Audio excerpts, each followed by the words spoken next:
So there's three profit centers: cash now, cash flow, and cash later. Cash now is the money the tenant buyer puts down up front.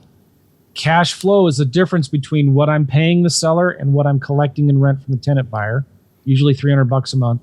And cash later is going to be the difference in what I'm buying it from the tenant seller for and what I'm selling it to the tenant buyer for. Yep, perfect. And typically an average assignment fee, $5 to $10,000 on a lease option assignment, wholesaling lease option. The average total profit on a sandwich lease option deal is going to be 30 to 50 grand. Welcome to the Accelerated Investor Podcast with Josh Cantwell. If you love entrepreneurship and investing in real estate, then you are in the right place. Josh is the CEO of Freeland Ventures Real Estate Private Equity and has personally invested in well over 500 properties all across the country. He's also made hundreds of private lender loans and owns over 1,000 units of apartments. Josh is an expert at raising private money for deals, and he prides himself on never having had a boss in his entire adult life. Josh and his team also mentor investors and entrepreneurs from all over the world. He doesn't dream about doing deals.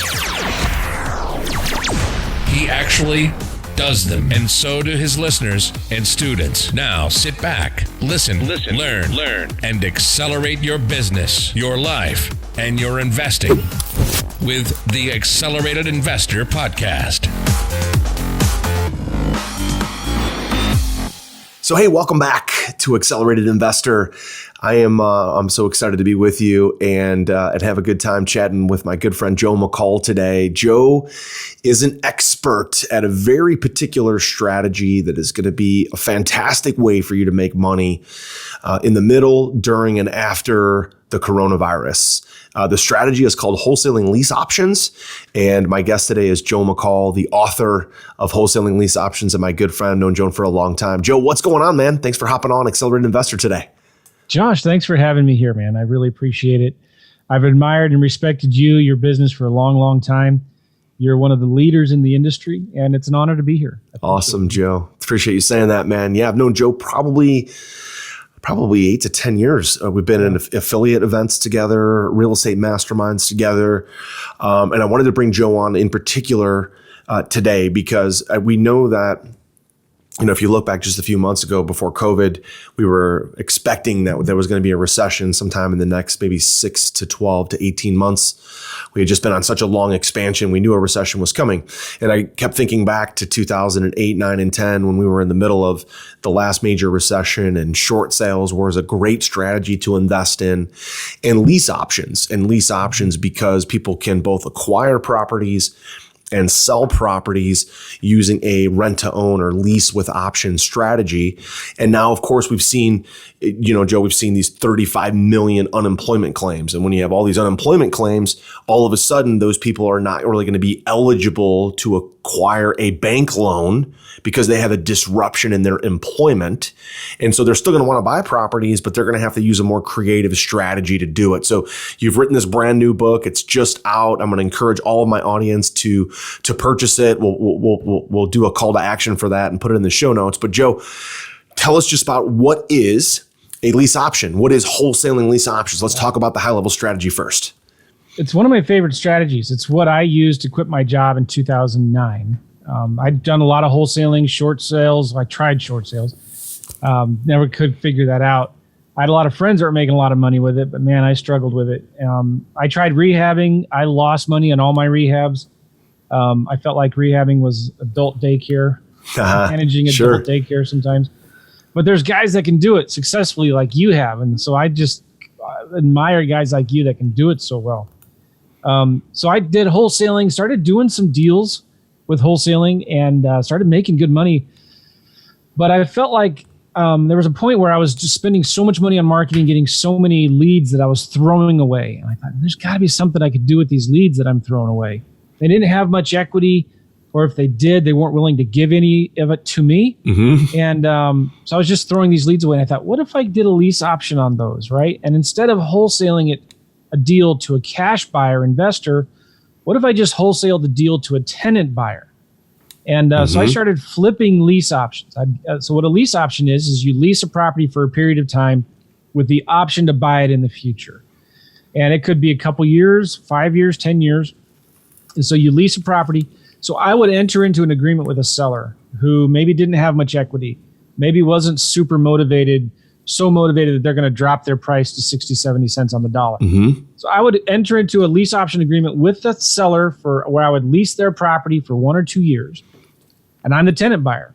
And I have the right to sublease or assign that contract out. So I could either stay in the middle or I could assign my interest away. Just So sell then I your would contract. turn around and advertise the house as a lease option as well. And I'd find a good tenant buyer that was on the verge of getting a mortgage. You know, they had the money to put down. They were just 6 to 12 months away from getting a mortgage. And then I would sell or assign my contract with the seller to the tenant buyer, and then I would be done and out of the picture. So I started doing these in 2009, and I was working as an engineer for an electrical contractor building big power plants. And I was making good money.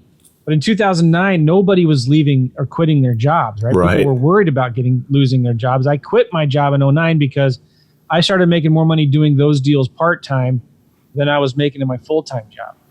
And after about 3 months consistently making more money doing that, you know, flipping deals, I thought, man, this is it. Nice. So that's what allowed me to quit my job.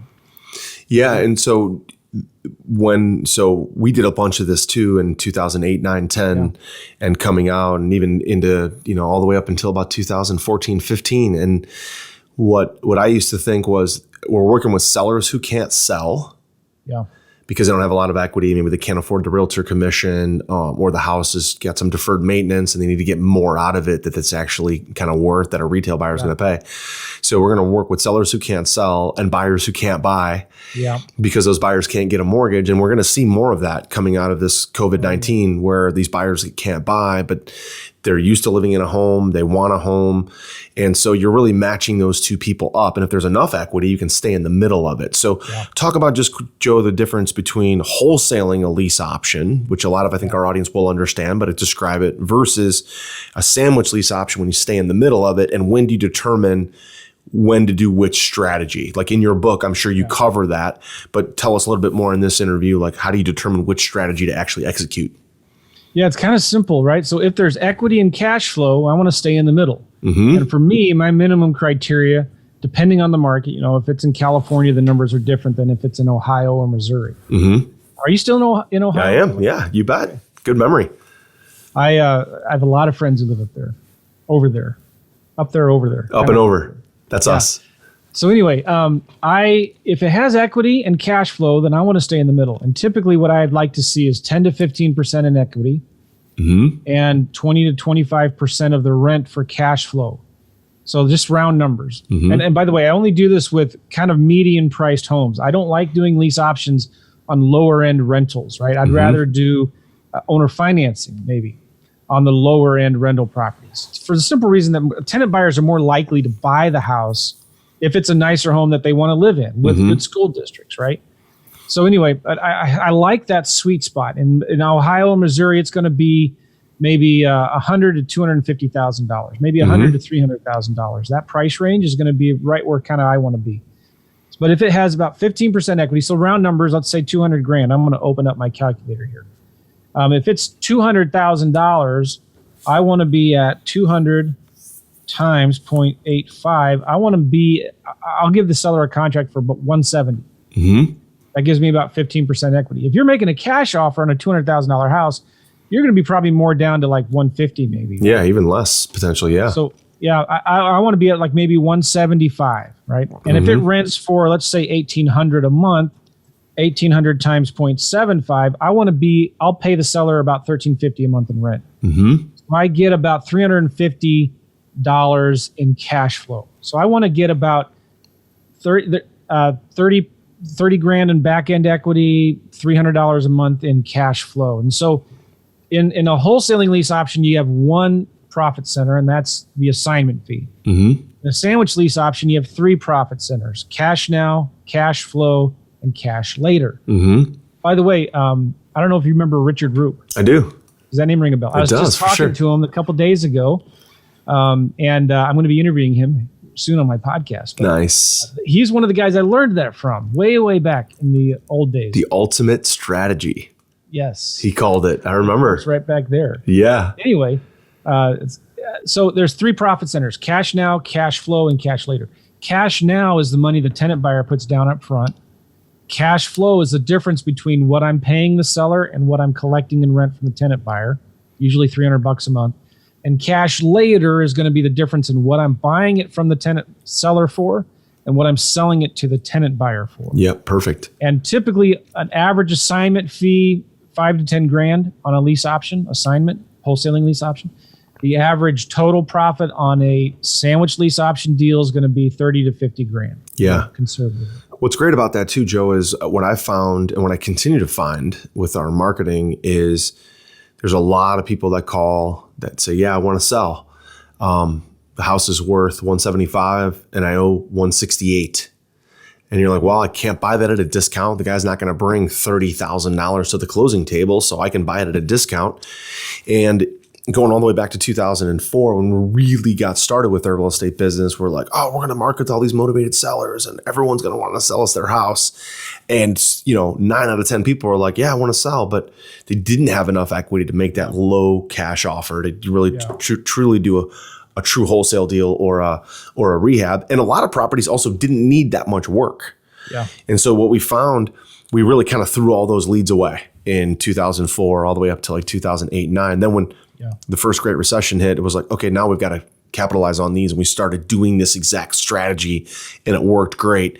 And so, Joe, what are your thoughts on the impact on the economy because of COVID-19, coronavirus? And why does wholesaling lease options or sandwich lease options become even a more prevalent and even better strategy when there is a potential recession? That's a crazy thing. I don't even know if I understand the full reasons why, except that the guys that I know that have done a lot of lease option deals over the last 10, 20 years, they all say the same thing. Mm-hmm. Most lease option deals I've ever done was between like 2008 and 2012, right? Mm-hmm. Now you can do lease options in any market, up, down, cold, hot. I've done them all, but for some reason they're easier to do when the market is going down, when we're transitioning out of a seller's market into a buyer's market. I think one of the reasons is that sellers become more motivated, and it gets harder for buyers to get financing. I'm seeing that right now in St. Louis. It's getting a lot harder for buyers, even with good credit, to get financing. Inventory is really tight. There is no jumbo market right now. It's completely shut down. Right. And it's and maybe this is a phase. I don't know, but we're seeing a lot more old leads becoming reactivated again. On old leads that we've been following up with are all of a sudden saying, yeah, I'm interested now in selling. And a lot of sellers, again, that have no equity, they're more open, more likely to say, yeah, I might consider doing a lease option. So this is really important strategy and concept I want to kind of explain to people. I don't go into deals looking for lease options, right? When I'm doing my marketing, I'm not approaching it first from, hey, I want to do a lease option. I'm looking for motivated sellers. And I know you guys are so good at this and what you do and how you teach it. Like, we're deal finders, not deal creators. Mm-hmm. So when I'm talking to a seller, I'm trying to find out, do they need to sell their house or want to sell their house? How much equity do they have? Which solution might be a good fit for them? And so after talking to them and figuring out what their situation is, how much equity they have, what's their motivation, how quickly do they need to sell? I might only talk about a cash offer. I might only talk about a sandwich lease option offer, or I might only talk about a wholesaling lease option offer. So it's important to be thinking more like a transaction engineer and more like, all right, what's going to be the best solution to their problem? Right. And the best solution to their problem may be to list it with a realtor. And that's when you just say, hey, you should probably just sell it with a realtor. I don't know if I can help you. Right. There's a lot of power in that negotiating, by the way. Yeah. Saying that. So I'm not approaching the seller trying to make them do a lease option. I'm approaching like, how can I help them solve their problem? And if they don't have a problem, that's fine. I move on. Not a big deal. Be a transaction entrepreneur, right? Transaction engineer, especially for people who are new, who, I talk about this in some of my webinars and trainings, and that, there's real estate investors, and then there's a transaction engineer, transaction entrepreneur. A real estate investor is somebody who's maybe an active or even a passive investor who has money and is trying to get a return on investment or build a portfolio. They have cash. They maybe have a balance sheet. It doesn't have to be their cash. Maybe they have private lenders. They're trying to get a return on investment for their private lenders. They're trying to flip a house or do a rehab or an apartment. That's kind of where I'm at this point, and just trying to build a massive portfolio of apartments and rentals. And all I care about is how big is my balance sheet? How much cash flow do I have? Then there's where I was in 2004 getting started. And then again in 2011, when I survived cancer, I was more of a transaction entrepreneur where I was just resourceful. I was creative. I was trying to solve problems. I was trying to make something out of nothing. I was trying to make money with none of my own money. Yeah. And that's where a lot of those people are when they get started. And it's that's just when you get started either. It really any time in your investment sort of life journey, if you will, where you need quick cash. And that could be a very experienced investor who's just in a cash crunch, and they could market for deals and wholesale lease options and make some quick money while they're waiting for their next apartment to pay off, or while they're waiting for something to refinance and get some cash out refi proceeds. So it really has a place in the entire life cycle of an investor. And it's not just like a newbie strategy. Oh, yeah. Here's something that's pretty cool. I had a student, one of the strategies I teach in my course is a consulting strategy. And if you're talking to a seller or an investor that maybe they're not super motivated and they're like, I'll just do, I like the idea of doing a lease option, but I don't want you making all that money, right? Like, so I had one student who was talking to a wholesaler who had a bunch of old leads, right? And they're like, why don't you just give me your old leads and I'll do some lease options on them and we'll share the profits somehow. And he's like, no. So then the guy said, well, what if I'll teach you how to, because he was interested in lease options. He said, well, what if I teach you how to do these deals? So anyway, he got a $2,500 consulting fee to just teach this guy how to do a lease option on one of his deals. Nice. And sometimes this is, when you look at $1 per hour, you're only talking about spending a couple hours with these guys. And you can teach them how to do the lease options, give them the contracts, or sometimes what I do is I just give them the state-approved realtor contracts, right? And say, you can do the lease options with these. Use this lease and use this purchase and sale agreement, you know? And but you can get consulting fees from sellers and investors by just teaching them how to do the lease option, because it actually is really simple, but they have no idea which contracts to use or what to put in the contracts or how to market the home, you can give them your references and your resources for a mortgage broker and credit repair company and tenant screening company. And so you can make money with consulting fees, which is pretty cool.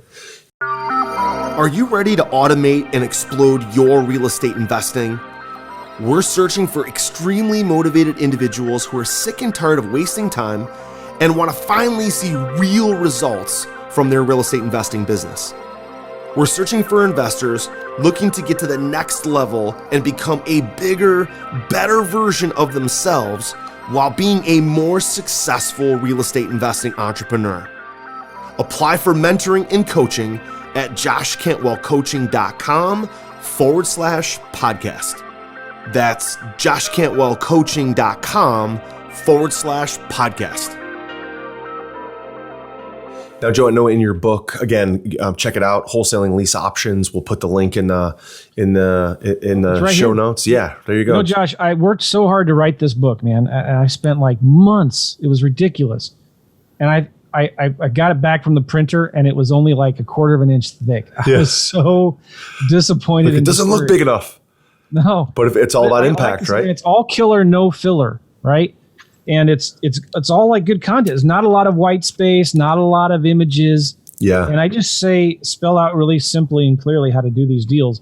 And you can't get this on Amazon. You can only get it on my website. Yeah, perfect. So, Joe, I know one of the strategies that I've heard you talk about on other podcasts, some of your Facebook posts, is just about kind of partnering or using Zillow as a lead generation strategy. So let's just talk about some tactics real quick, and then we'll kind of wind up here. But what are some of the best tactics today to find lease options or to find deals? And also, just because I've seen so much publicity from you around kind of using and partnering with Zillow for lead flow, tell us about how do you do that? Well, Zillow is one of my favorite sources for leads, and also there's Craigslist, Facebook Marketplace. Zillow, sometimes even Redfin. But what I'm doing is I'm not placing ads, right? But I'm contacting landlords and for sale by owners. So I'm reaching out and contacting them. And actually my VAs are doing it, my virtual assistants. So we're sending out emails, text messages, and voice messages, and letters, sometimes even, where we're just finding the people that are advertising rental properties and for sale by owners on Zillow. And the crazy thing, Josh, if you were to go look at right now today, go into your market and look up all of the rentals that are listed on Zillow, and I've tested this several times, many times actually, you're going to find about 20, 30% of those rentals are not yet listed as absentee owners in the county records. Okay. Yeah. So the title, the address is not changed yet. The mailing address is the same as the taxing address, right? Or the property address is the same as the mailing address for the taxes, right? And so you'll find some really, really nice homes that are listed for rent on Zillow that aren't absentee owners yet. Okay. And here's the cool thing. All of those rental properties have one thing in common, and it's that they're vacant. Vacant properties is the holy grail. That's like the list that you want to target. Well, they're right there in front of us on Zillow. So especially now when you can offer a lease option. So what a lot of these sellers, that maybe have owned it for 20 years and they've decided to move, they bought another house, they couldn't sell it as quickly as they wanted to, so now they're just renting it out. Or something's going on where they wanted to sell it, but they couldn't. And so they're not getting any marketing from other investors right now because they're not on the absentee owners list, right? Which is the most competitive list to target. So I like to reach out to them. I have my VA go to Zillow. You can find the phone numbers, you can find the addresses and emails, and you can send them messages through Facebook Message. But we send a text, we send a voicemail, a personalized individual voicemail, not a mass robot voicemail, ringless voicemail thing. It's more like, hey, John, I saw your property on Zillow at 123 Main Street. Looks like a beautiful house. You wouldn't consider selling it, would you? Or would you ever entertain an offer to sell it? And I'm just sending them a text saying, hey, would you think about selling? If it's a for sale by owner, I say something like, hey, John, I saw your property on Zillow. I'm an investor. Is your price negotiable? Or I might say, I'm an investor. You wouldn't consider maybe leasing it for a couple of years and then selling it, would you? Right. I'm looking for a lease purchase. And so my VAs will go in and send 50 to 100 text messages, emails, and voicemails a day. And everybody that kind of raises their hand says, yeah, I might be interested. Maybe tell me more. Then we call them. I call them right. and talk to them. That's how it works. And so I love Zillow because I can go in and find tens of thousands of properties right now. And as I keep this database of phone numbers, they're property managers, realtors, investors, wholesalers, my database of people keep on getting bigger and bigger, which gives me more people to follow up with as the months and years go on. That is fantastic. I love it. Joe, can I give you another resource? Yeah, please. MilitaryByOwner.com. Okay. MilitaryByOwner.com. Tell us about that. I've never heard of that before. It's mainly a place where people at military bases will advertise their houses. And you'll find a lot of homes in there that are listed for rent and for sale by owner, sometimes by realtor. Now, these are all going to be properties that have virtually zero equity because they are bought with VA loans, right? 100% financing, Let me just say this, though. I want to just warn everybody who's an investor, you better treat our vets with respect. Don't be a doofus and right. Get their property under contract and I'm just saying take extra special care of our vets and don't go to militarybyowner.com unless you know what you're doing. Does that make sense? Yeah. I'm on that site right now, just kind of poking around. I've never been on here. So yeah, great resource. I love it. Cool, and I do agree. Yeah. I mean, take care of our vets. I mean, the only reason we can go fight the fights that we're fighting right now, even with, in the Middle East, and then I guess more of the publicity war with China, is because ultimately you have this massive military behind you that you can, you can step up and use it when the time is right. So you can kind of puff your chest out if you're the president or Congress and kind of demand things and kind of push your weight around, because ultimately you've got all these amazing vets and military might behind you to step up in case we ever need it.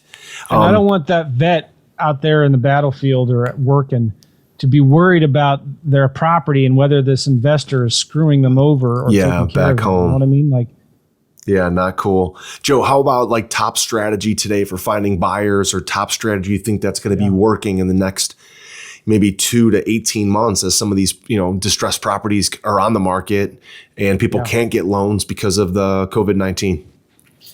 My favorite 2 ways to find buyers are signs. Signs have always worked, and they always will. Yeah. A sign in the yard, signs in the neighborhood. One of my favorite signs just says, rent to own, 3% moves you in. Real simple, phone number, right? Right. Then they know when they see that sign, you're expecting, you might even say 5% moves you in. So that sign works really well. Handwritten, ugly signs always pull better. And you want to make sure you have a CRM behind you with special phone numbers for each of those signs so that you capture those numbers and you can market to them later. The second thing is Facebook Marketplace. Facebook Marketplace has pretty much replaced Craigslist is in terms of where people go to find and list properties. So Facebook Marketplace works really well. I get so many testimonials from students that say, I can't believe the response I'm getting on Facebook Marketplace. I have to it's so hard to have 30 conversations at one time with people that have money that want my house. Yeah. So Good Facebook Marketplace is really good. Fantastic. So, Joe, as we kind of wrap up here, I've got 3 questions for you. I call it the Accelerated Investor Trilogy. One of our programs, one of our courses is called the Accelerated Investor Trilogy Wealth Model. So these questions are kind of playing along with that trilogy idea. So the first of the 3 questions is this: who was the best mentor that you've ever had, and why do you think they had such a big impact on your life? I got so many of them. Yeah. One of the first guys that comes to my mind is Chris Chico, a mutual friend. Yeah, sure. I bought his course. It was called Absentee Owner Profits at the time. Then he called it Virtual Wholesaling later. But I was at this point where I was a professional student, Josh. Like, I had tons of courses. Yeah. And I bought everybody's courses, and I would always try to mix and match. I'll take a little bit of what that guy does, a little bit of that guy, a little bit of this guy. And I'd get, you get this endorphin rush, this crack cocaine high every time you buy stuff. Love to buy stuff. Yeah, and then you never crack it open. You never implement it. You just go through half-hearted. And my back was against the wall. I was hemorrhaging cash, man. It was bad. And I said to my wife, I'm going to buy one more course, and I'm just going to do what this guy says to do. And I'm not going to change anything. I'm not going to question anything. I'm just going to do A to Z exactly what he says to do. And it was Chris Chico's course. Nice. And I didn't like his postcards. I thought it was ugly. I thought it was too simple. I didn't like his contract. It was a 1-page contract. I didn't like there was a lot of things, because I'm very analytical, and it's to a fault. And but he just laid it out step by step. Use this postcard to this list. Use this script. Make this offer. Use this contract. And this, so I just said, screw it. I don't care if I don't like it. I'm just going to do what he said to do. Step A through B. And I stopped worrying about steps 7 and 8 before doing steps 1 and 2. I threw out the fact that I had to have all the answers and all my I's dotted and all my T's crossed. So I said, all right, I'm going to do this postcard. I did it. And I was just worried about what's the next thing. I stopped asking, what if this, what if that? And so then I did my first deal, my first wholesaling deal. Nice. And it's a long story, but I just followed the formula. And I remember so clearly, Josh, like it was yesterday, like, holy crap, this works. Yeah. Like I had spent tens and tens of thousands of dollars on education, but never really had success. I always wanted to be that guy in the speaker's presentation who was holding the check. Yeah. And all of a sudden I became that guy with the check. Nice. And I thought, I was so excited because this works. Yeah. And I learned a real valuable lesson from that. Like, I learned that just follow the formula. And why would I think that I'm smarter and know how to do it better than the guy who's already done hundreds of them? Like, so it was very humbling, but I learned a lesson. Like, when you have a mentor, just do what they say, for God's sake. Like, stop changing it and stop asking questions. Just do it. Right. It reminds me of, I once listened to another podcast. It was an interview, but even before podcasts were popular, this is going back probably 10 years ago. And it was an entire 1 hour, it was almost 2 hours actually, on how professional divers were modeling Greg Louganis's diving. Greg Louganis was a world-class diver, multiple gold medal winner back in the 80s, I believe, and maybe the early 90s. And they talked about everything. If you wanted to be a world-class diver, you had to know everything there ever was to know about Greg Louganis, how he slept, how he ate, his workout routine, what were his relationships like, how often was he in the pool, what was his workout routine when he was in the pool, how many dives did he do of each type. And they said, look, you don't need to reinvent the wheel. Just do everything exactly the way Greg Louganis does it. And that's your best chance of becoming a world-class diver. And essentially you just said the same thing. You're like, I'm not going to reinvent my own eating habits, my own workout routine for real estate. I'm just going to do exactly what Chris Chico tells me to do. I'm going to assume that he knows better than I do. And that's just fantastic advice. Second question, Joe, in the trilogy is, what's your favorite book or seminar that you've ever been to on any subject? Now, it doesn't have to be in real estate. Matter of fact, I'd prefer it to not be in real estate, but your favorite book or seminar on any subject, and why was it? Why is it your favorite book or seminar? Two book. Can I give 2 books? Yeah, for sure. By the same author. Done. All right. Pumpkin Plan and Profit First. Oh, right. I just had a virtual mastermind with some of my mastermind students yesterday, and one of them brought up this author, Michael Michalski. Michalowicz, right. So tell me about this. I haven't read these yet. I've got to get them on my Audible account. Oh, man. So the Pumpkin Plan is a book about focus. And it's similar to The One Thing. Mm-hmm. But I felt like it was much more practical. And it's just a book, like it talks about these giant vegetable farmers. And they'll go and spend $1,000, $2,000 on one seed from some guy in Vermont. And they'll get this seed and they'll plant it. And a pumpkin plant will grow many branches, right? And you see these little pumpkins coming up. And they find the one promising pumpkin that looks like it's got the best promise, whatever. Mm-hmm. And then they'll cut off every other single branch to that plant and focus all of that energy and attention on that one branch to that one pumpkin. And that is what causes the pumpkin to grow. And these pumpkins get huge. You could fit inside of these things. Yeah.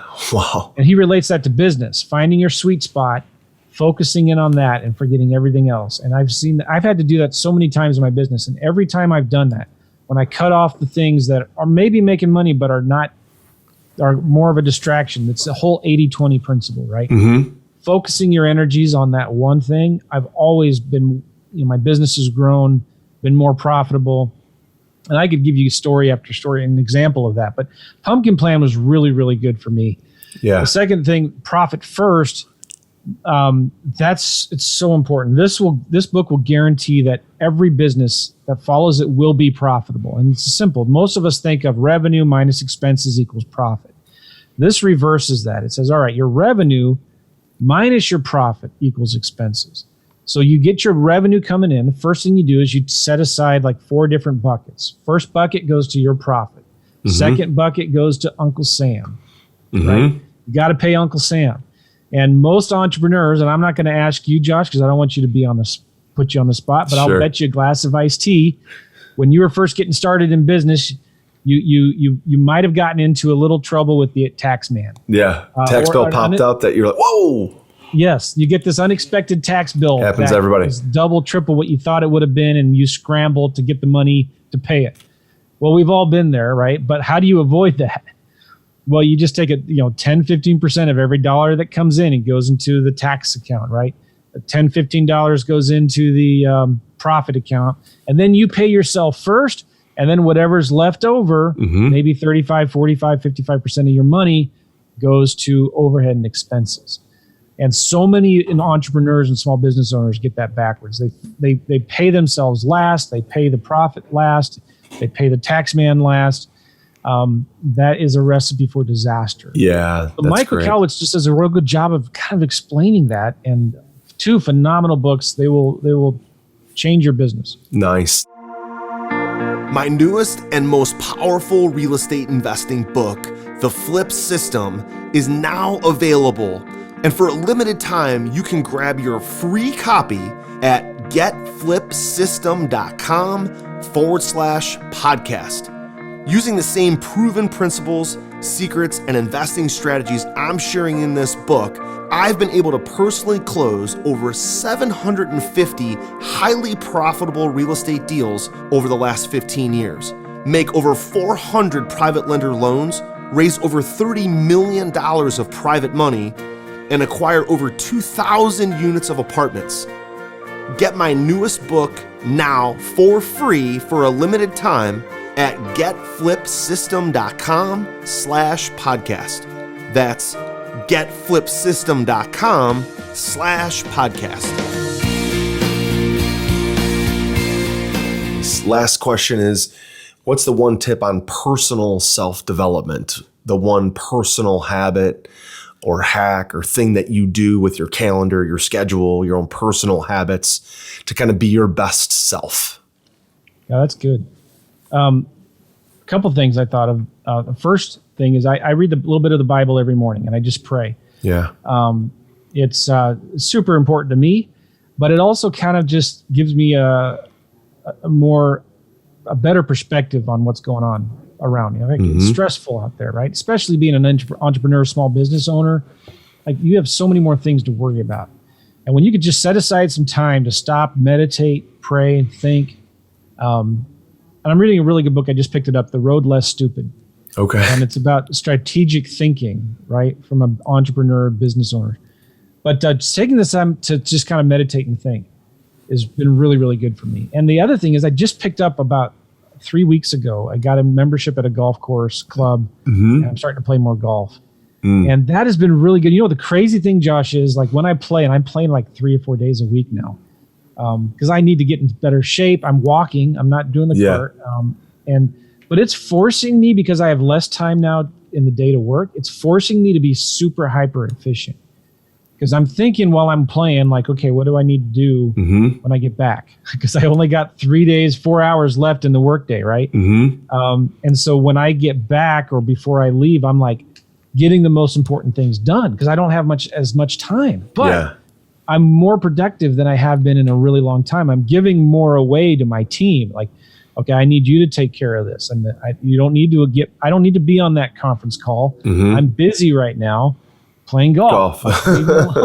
Right. And they're taking care of the things, right? And I realize I don't have to be involved in all of that day-to-day minutia. And a friend of mine gave me this quote that was so good. Like, this is what he tells his team. Don't give it to me unless it's 6 inches away from the hole. Okay. And he's a big golfer. And I love that because, like, he's telling his guys, don't give that to me unless it's 6 inches away from the hole. Like, I just want the easy putts. I just want the easy shots. Yeah. You take care of getting it there. I'll be the one to make the final decisions. Don't bring me problems, bring me solutions. Make it 6 holes. So anytime somebody brings him a problem, he's like, go back, figure it out 6 inches from the hole. Yeah. Is what he tells them. Yeah. Yeah. I love it. People are way more resourceful and smarter and, you know, just the ability to figure things out than they actually give themselves credit for. So people are like constantly want like improvement or approval. It's like, no, you can figure out 90% of it on your own. This is the project. And when I had Kevin O'Leary speak at my event and we were talking before we went on stage. Well, he's a perfect example. Yeah. He would say, look, like the best thing you can do for employees is have a clear path, clear goals, a clear job description, and then leave them alone for 90 days to do their job, get 90 to 95% of it done. And then you come in at the end to kind of clean things up, edit maybe a little things, massage it, adjust it before it becomes final and becomes part of your business or before you sell the product or before you launch the thing or whatever. But people are so capable as long as they have a clear path, know what the goal is, and to be able to take that thing down. That's great, Joe. The other thing I wanted to point out as we kind of wrap up here is Bill Phillips, Body for Life, and EOS, sports nutrition. He once said that I never had a great idea by actually thinking about it. Think about that. I never had a great idea, but by actually thinking about it. what I did was, and he went on to describe, what I would do is I would just get into the joy of my day. And in your case, could be golf or reading the Bible or, in the shower, in the bathroom. Your mind is just free to flow. Mm-hmm. And he talked about how I got my best ideas when I wasn't in the muck of work. I was able to do what I really enjoyed. And then the ideas just came, they just flew into my head out of nowhere. It was like, holy cow, where did that come from? But because you were, subconsciously maybe thinking about success, but you were enjoying your life, you were maybe playing golf, working out, those are the best time. So the more time you take, especially when you're sitting in the CEO chair, you've got to do more and more and more of that. And it doesn't feel like work, but you've got to give yourself the free time and the mind and the capacity to have those ideas pop in. That could be a revolutionary idea in your business. And what you're doing, Joe, when you're golfing is giving yourself the capacity to have that pop in. So then you can go to your team and be like, hey, what if we did this? Hey, what about that? Where you'd never think of that stuff if you were actually in the muck of the actual day-to-day part of the business. I wonder if it's not, you may look at all these guys that are golfing and they're all successful, obviously, right? But I don't think they're golfing because they're successful. I think they're successful because they golf. Right. In a certain sense. That's not true for everybody, obviously. But there is something to be said with taking walks, spending time reading, just disconnected from work. I mean, some of the most productive, insane, smart people are not behind a computer 10, 12 hours a day, hustling and grinding and working. Mm-hmm, mm-hmm. They spend most of their time thinking and just thinking about, okay, how can I make because really, if you look at all the time that you work during a day, you're only really productive just a couple, 3 hours out of that day. Mm-hmm, you could be working 10 hours, but really your only productive use is about 2 to 3 hours. And that's across the board. There's done university studies on that and everything. So how can you be most productive during that 2 or 3 hours? I'll tell you this. We went on, I've been to Europe 3 times. Once for 5 months, once for 3 months, once for 2 months at a time. And then we went on an RV trip for 3 months. And when I was traveling like that, it wasn't like I was taking a vacation from work, but I would only had a little window, especially being in Europe because of the time zone differences. I only had a window of 2 or 3 hours to actually get much work done. And I was always shocked and blown away by how much more productive I was during that time than I was when I was in the office all day. And when you're on an RV, I'd have to go to a coffee shop or go somewhere else where there was good internet. And you don't want to be sitting there for 5, 6, 7 hours. Right. And I could only sit there for 2 or 3 hours. But man, I was hyper focused. When I had a phone call, straight to the point, what's our objective here? What are the decisions that I need to make today, right now on this phone call? And I was able to get so much more done because I relied on my team and I delegated better and I focused on what was most important. Yeah, that's fantastic advice, Joe. Well, there you have it, guys. Joe McCall. Check out his book, Wholesaling Lease Options. We'll put the links in the show notes. And can I give you the link real quick? Yeah, absolutely, Joe. Please do. I didn't know if we had one ready. Yeah, it's real simple. WLObook.com. WLO Book, Wholesaling Lease Options, WLObook.com. Check it out. Get your copy. And going to be a fantastic strategy here. It's a fantastic strategy all the time, but even more so coming out of this recession, coronavirus. So Joe McCall, thanks so much for joining me today on Accelerated Investor. Hey, Josh here, and do you want to win a free Accelerated Investor t-shirt? All you have to do is give Accelerated Investor, our podcast, Accelerated Investor, a rating and a review on iTunes, okay? Do that now. Then send us a screenshot on Facebook or Instagram or Twitter. What we're gonna do then is every week we're gonna pick our favorite rating and review, and we're gonna send that person a free t-shirt and maybe, again, some other cool, fun stuff as well from Accelerated Investors. So, again, don't forget to take a screenshot. Leave a rating, review, take a screenshot, send it to us so we know exactly who you are. And then once a week, every week on the podcast, we will announce a new winner. Don't forget to take a screenshot and send it to us so we know exactly who you are. We'll announce a new winner every week.